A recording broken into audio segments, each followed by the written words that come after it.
joined us. Kurt, good to see you. He drives the number 78 Furniture Row Sealy Chevrolet. And, Kurt, you certainly have had fast cars all year. And you're going to win a race here for too long. And talk about your outlook for Sunday's race here at Michigan. Yeah, our qualifying lap was close. Carl Edwards went out early and posted a number that, was right in the range that we thought we could run, and we came up just a bit shy with a little tightness in 1 and 2, and maybe I was a little loose getting into 3. And when you're splitting hairs like that and you come home second, it's like, no worries. We could have made a lap like that and come home 15th or so. So it's great that we are transitioning into this phase of the season. This team has done a tremendous job back of the shop with the shaker rig, the pull-down rig, tying that into the wind tunnel notes. There's a couple guys working on this car that are just doing a phenomenal job, better than I've seen at a lot of places with the combination of speed.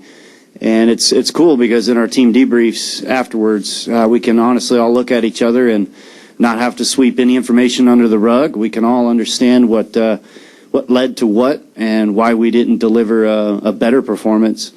And it's just great to be on the same page with all these guys, and it's just a good feeling. I mean, to be on the front row 4 times this year, it's all happened since Texas. It was like that race there. It just turned the switch on for us, and it's been a great ride. So we just need to keep rolling. To be second, it's qualifying. Now we got to step into the race, and that's where we got to close the deal.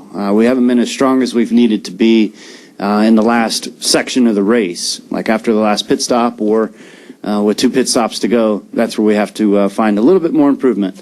But otherwise, these Furniture Row guys are phenomenal, and we're knocking on the door. Questions for Kurt? We'll start back here with Stan. Hey, Kurt, Stan Creekmore with RPMTonight.com. So you were very, very close in qualifying. How close do you think your setup will be for the race? Is it as equally close? We'll have tomorrow morning to shake down this general setup tomorrow, and yet at 9:30 in the morning, it's going to be so fast, it'll be hard to exactly get a perfect read, because on Sunday, the checkered flag's going to drop at 3:30, 4 o'clock or so on Sunday. And that's when we need to find a little bit more speed. And so we'll have another setup change to put at it to give the car tomorrow morning, and then we'll decide from there what we're going to run the second practice with and really hone in on it. So we have a nice procedure, and it's a good game plan. Go ahead, right there in the middle. Roger Holtzclaw, Speedway Media. Kurt, how much do you feel your team's association with Childress has helped this impressive run that you've been on of late?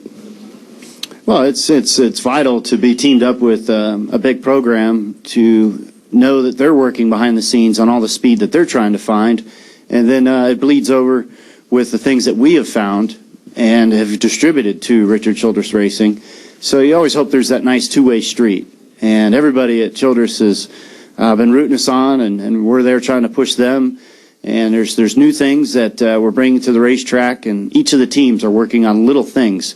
And they consider us a 4th car. And so it's great to have those teammate notes, so to speak, with Harvick and Menard and Burton. That way I can look at notes and understand things quickly. But it comes down to more of the engineering side and those guys being able to communicate. And it's the alliance that we have. It's what we pay for. And it's great to see it work. Right here, Kenny. Kenny Bruce from NASCAR.com. Kurt, looking at Sunday's race, would qualifying on the pole be any different from starting second? I mean, are we splitting hairs there? Would it make your team, just feel better about themselves and what they accomplished, or what would there be any benefits from it?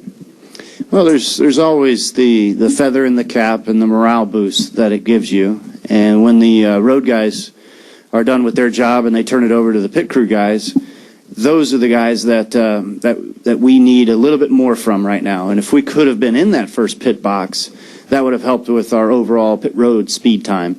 That way you don't have to accelerate out of your pit box to go and trigger that line to lock yourself in that position. So we'll still find a great pit box with our pit selection, but that's really the biggest difference. Outside pole, inside pole.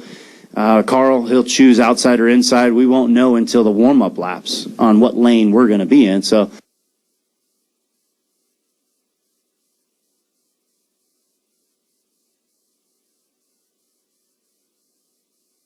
the front row is the best spot to be, and the first pit box is even better. So we just came up a little shy on that. But overall, it's to be up front and to have clean air on our car early in the race will be a definite benefit.